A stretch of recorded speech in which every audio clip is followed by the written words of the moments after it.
Here's an example of a consolidated drawing configured for automation. Let's see how changes propagate throughout the drawing. First, let's update the drawing number.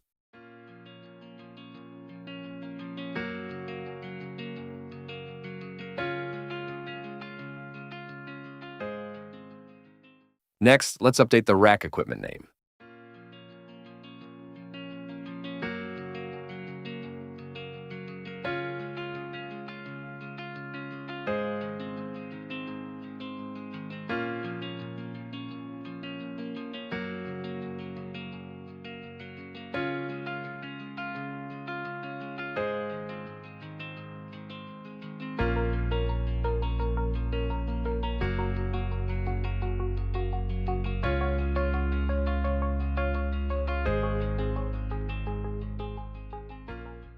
Finally, let's update the W number, which is the cable identifier.